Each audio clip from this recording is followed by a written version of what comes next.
Hello and welcome to the second season of Lights, Camera, Inclusion, the first video series by Now and Next, the Canada Media Fund's editorial platform. We're here in Vancouver to meet some movers and shakers from the screen-based industry who are doing important work when it comes to representation, inclusive practices, and teamwork. We're going to be talking to some very inspiring and brave creators, directors, and leaders who have made it their mission to pave the way for the next generation of storytellers from across the country. Follow me.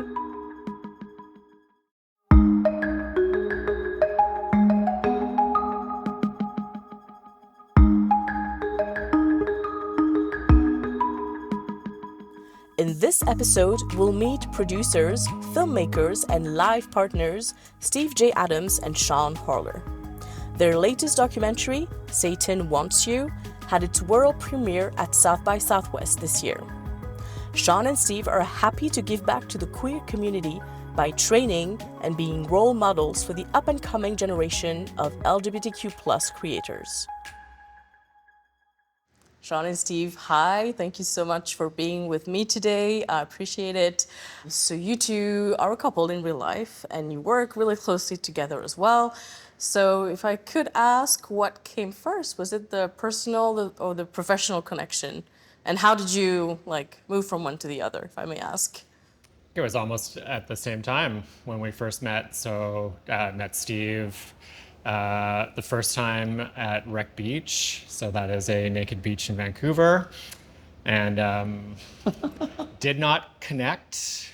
You did not? Did not click. Okay. The first time. Mm-hmm. And then about a year later, we were at a Sunday tea dance at a gay bar on Davie Street here in Vancouver, and that time it was magic. Wow. Okay. I should say magic, not go down on that. So that was like love at second sight or something like that? Yeah. And then you immediately started to think about projects and films that you wanted to work on together? Sean had a show at that time. Yeah. So you were deep into TV. And then when we kind of came together, I had a different business. I was in a landscape business that kind of fell apart during the 2008-2009 crash. And I was kind of figuring out what I wanted to do. I saw what you were doing, and that's when we decided to start doing online video together. And that's really where we started. So you learned things as you were doing them, basically. For sure, Vimeo was my school. Okay, all right. For me, I had a reality lifestyle TV series called Don't Quit Your Gay Job. So this was, I had 2 years of hosting and being an associate producer on that and helping with the creative and planning the shows. So it's sort of that experience for me, being in front of the camera. I wanted to learn all the, all the how it tricks worked and direct, and to do that. And when I met Steve, it was just both of us could do it together. And I think it was 3 months maybe after we met that we, started a company and said we're doing this. So. Okay, that's such an interesting journey. I want to talk about not your latest film, but the one before that, Someone Like Me, which was released in 2021, winner of a Rogers Audience Award at the Hot Docs that year. Congratulations. Thank you. So basically, it's you follow a group of Vancouver-based queer individuals who, they come together for a year, a bit more than that, in order to safely welcome an LGBTQ refugee to Canada. It's a fascinating journey with a lot of, bumps in the road. I want us to watch a quick excerpt and then we'll come back. I think a lot of people come into it thinking it's going to be some sort of big party and they're going to do some fundraising, they'll greet the person at the airport and that'll be it. But shit happens, things fall apart. The group is divided, and the way in which we support him is divided. It's a bunch of well-to-do adults, and we can't get our shit together. I just want to be comfortable in my own skin, in what I own and in what I have, in the friends I have.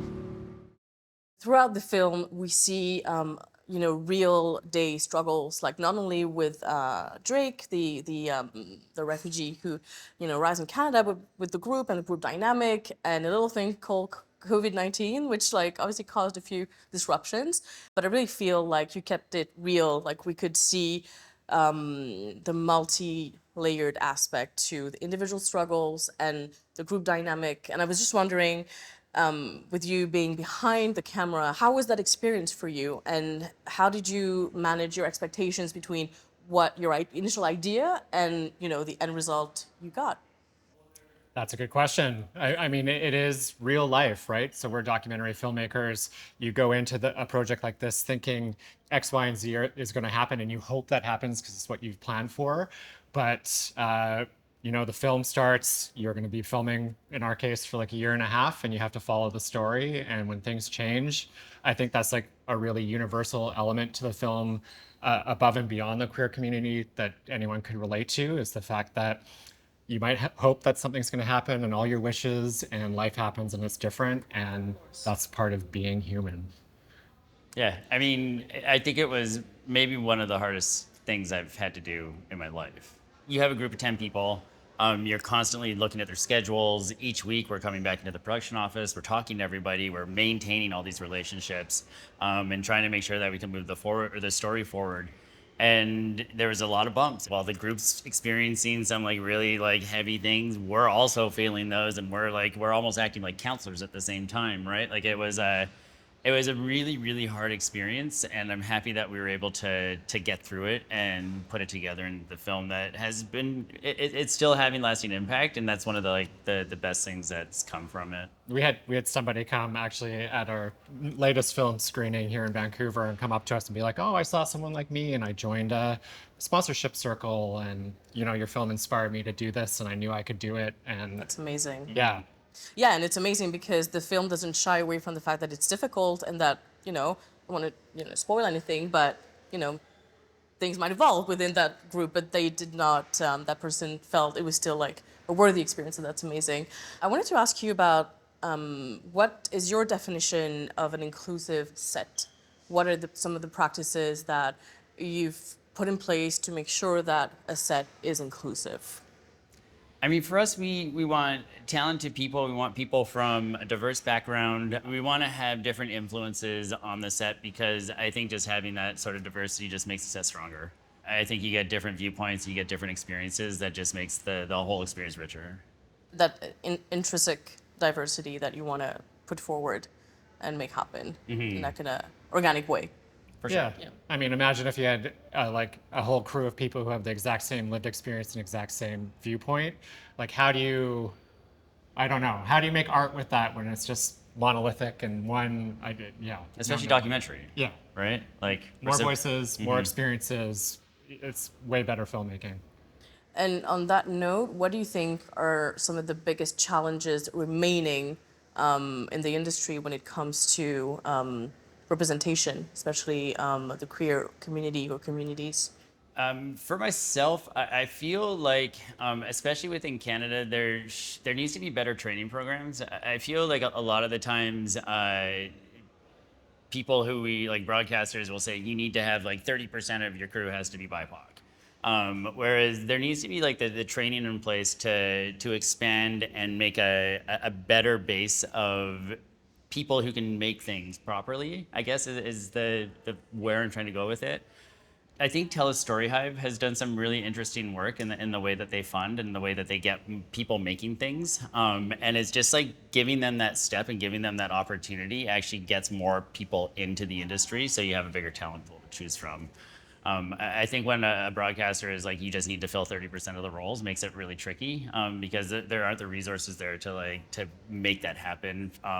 In a sustainable way. Yes. Yeah. Right. Yeah, for sure. Or, the expectation that we're making, a documentary. A lot of the time, this isn't a money-making endeavor, and that there is an added pressure through the funding system in Canada for us to mentor or intern on top of having a crew, on top of doing filming, which I understand why that's in place. However, it's like Steve said, if there were more initiatives similar to what TELUS has done here in British Columbia and Alberta, where they had literally, we were one of the first filmmaking teams who had funding from the TELUS program. And over the course of our career, they have built a diverse, talented, the depth of talent in Vancouver and Alberta that they have helped build for filmmakers who are new to take all those steps and get further in their career like we have. We're the end result of that program. what they did in BC is so inspiring to us, and it's something that we bring to how we hire, how we make our films. Yeah, that's really interesting. Like it touches on another question I wanted to ask you later, but let's go right into it. I think it was you when we first got in touch. You mentioned that you wish that you could have watched like an interview like that like years ago when you first started to work together. So obviously, like the importance of role models, you know, crucial. So I wanted to know how engaged or involved, you mentioned it a little bit right now, you are with the next generation of filmmakers. Queer or not, but I mean like in the spirit that you're mentioning, to have like that big talent pool and that people, wherever they come from or whoever they are, can just like, you know, get the training and do what they know to do. When you reached out to us to participate in this series, it made me think back to 8 years ago where we were looking for other queer filmmakers, queer directors to actually say, oh, how have they done their career? Could we reach out to them and contact them and ask for help? And just being like, well, we can't find anyone, and where are these people, and why can't we see them visibly online? And yeah, I mean, now here we are 8 years later, we are mentoring a young filmmaker, which is, you know, it's trying to pay it forward and say yes to these sort of opportunities, who's making a film about the queer community, a member of a queer elder here in Vancouver. And it's really interesting to be able to give back and sort of see a new generation's approach to filmmaking and how we can actually help facilitate that. So your latest film, Satan Wants You, I feel that it doesn't have like an obvious queer aspect to it, but I wanted to know if you thought there was any parallels to your community or elsewhere. I think with Satan Wants You, it's a jam-packed film. There's a lot of different topics and areas of the satanic panic that we kind of explore. One of the areas that we didn't have enough time to really go into was a lot of the people who are being arrested are being accused of satanic ritual abuse were queer people. They were the people who were othered, they were the people who were singled out, and they were the easiest target. And a lot of the times, we do feature Kelly Michaels in the film. She is queer, and she was accused of horrendous things with children, and actually spent 5 years of her life in prison. And so like in respect to queer people within Satan Wants You, there is a thread, and it definitely does exist. So of course you're not the only couple in the industry that, you know, works together, but I was intrigued because you're always listed as co-directors or co-screenwriters. On paper, you're doing the same job. So I was wondering how that works on a daily basis, doing the same position basically, and how do you maintain that level of synchronicity? I'm very curious about that. I think it's a back and forth process. It's a partnership. We're always talking about ideas. Sean does a lot of the writing, but I'm a bouncing board, and we discuss all the story ideas that we do have. When we're developing the creative, it's very much a team exercise where we're always bouncing these back and forth. We're always talking. We're always trying to figure out what is the vision for the project. I always wonder how somebody does it by themselves. It's such an overwhelming position, and it's really hard to do. Like, it's a really, really hard job. I think with two of us, though, we can make films faster. We can make them better, and we're doing it well. Yeah, definitely. I also think, I mean, filmmaking is a relationship industry, and everything you do, it's not a director, their film, this is a collaboration with a ton of people to make a film. And for us, it's like, even starting with the two of us, it's a collaboration the entire time. Before we even get to the rest of the crew on set, interviewing people, we have talked to each other, have come to a compromise, because, you know, we are two people with two different ideas. And I think that just makes us stronger filmmakers, because you do this process, we do it first, and then you do it with every creative person you work with down the chain. And have you ever dealt with a situation where you did not agree? Oh yeah, we're human. Yeah. And then be like, okay, right, fair enough. But like, you thought you agreed, and then something happens, and you have, you know, different perspectives on how to deal with that in the filmmaking process. How do you usually handle that? I mean, it's just communication, and we just need to like constantly be like fluid with all the decisions and be willing to to move through the past. It's not like we can like have a stop and say like no, like it doesn't go any further, right? Like there has to be compromise, and you just have to be able to move through it and make the right decisions. Yeah. I mean, almost all problems, I find all human problems on set are all communication based. So if you're not communicating with the people you're working with or your primary collaborator, you are going to have problems. And let me tell you. And that works for the couple too, right? So, True. yeah, it's a good strategy. I want to hear about your next project, or what you can tell me right now about your next project. And I wanted to keep in mind, you know, the political context in North America with the backlash, you know, with respect to trans rights, other minority rights. How does that influence your perspective, your projects, your outlook? It's funny, I mean, we talked a little bit about Satan Wants You. We finished filming that film right when this, you know, latest upsurge against the transgender community and drag queens started in the US and Canada and then elsewhere in the world, where they are again being, you know, accused of grooming children. This is something queer people have been accused of forever. And to see this happen again, like we couldn't include it in Satan Wants You, but it's just that same chain of, you know, you're not part of the mainstream, so we're going to accuse you of murdering babies and drinking their blood and, you know, all the usual satanic stuff. Right. Yeah. And this for us, I mean, it's sort of like looking towards future projects. I think one of the main, both a positive comment after Satan Wants You and also a criticism is that people wanted more. So, I mean, we have a 90-minute documentary. There's only so much you can stuff in a 90-minute film, let me tell you. Mm-hmm. But we've been exploring the ideas of taking this and turning it into a multi-part series. So you can actually go through some of these, like the queer aspect of the satanic panic, really look at the present day evolution from Pizzagate to QAnon to what's happening with drag queens and the transgender community.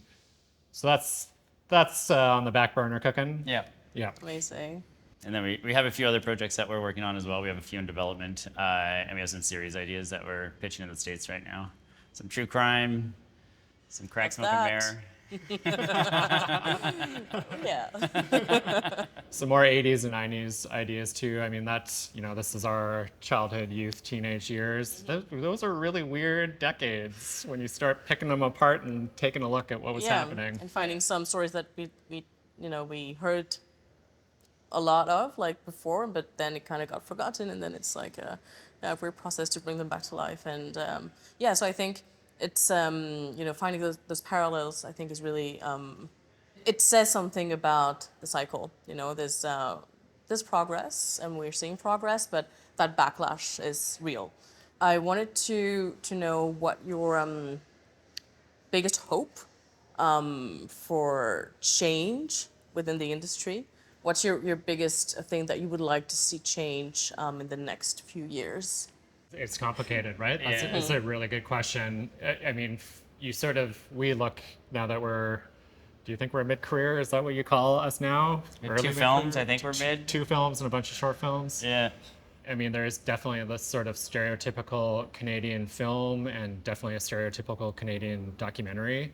I think part of this work to bring more diverse voices to the table and have their projects funded, I would hope to see that this sort of stereotypical film that everyone expects filmmakers in Canada to make, that will finally change. And, you know, for us, we sort of play in the space between commercial and premium streaming. That's where we exist. And it's not always really popular with gatekeepers in Canada. And I mean, we see it with how our films are reviewed and sometimes not getting funded for things that I think people would really like to watch in Canada and worldwide. So I'm hoping that we're part of that change and that there'll actually more voices, more stories that people don't expect, and that Canadian filmmaking changes. Totally. Canada has some really great talent. And there's lots of new up and coming talent that is like amazing to watch. And I just think that like Canadian funders need to kind of pull it together and like nurture this talent and raise them up, because we should be making movies for the world, not just Canada. I wanted to end on that note, but I have one last question. I know, that was like, It's like just perfect. It's kind of a personal question, but I'm gonna ask Sean first. What is Steve's best quality in your eyes? oh, I mean, there's so many, Steve has so many good qualities. I mean, he's like a magnetic personality. He is super creative.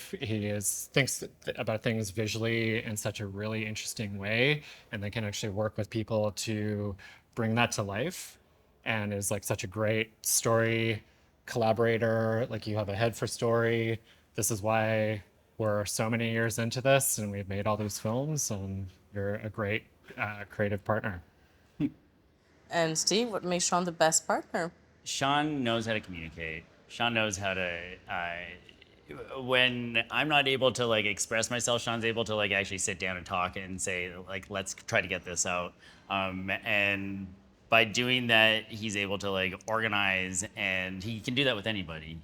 Sean just has like crazy empathy, and people trust him and they want to talk to him. And the way that Sean gathers people's trust is something that I think is nobody else can do that. You're really talented at that. Thanks. Thank you so much for being so open and for sharing all this. And good luck for your next project. Thanks for having us. Thanks Thank for having you. us.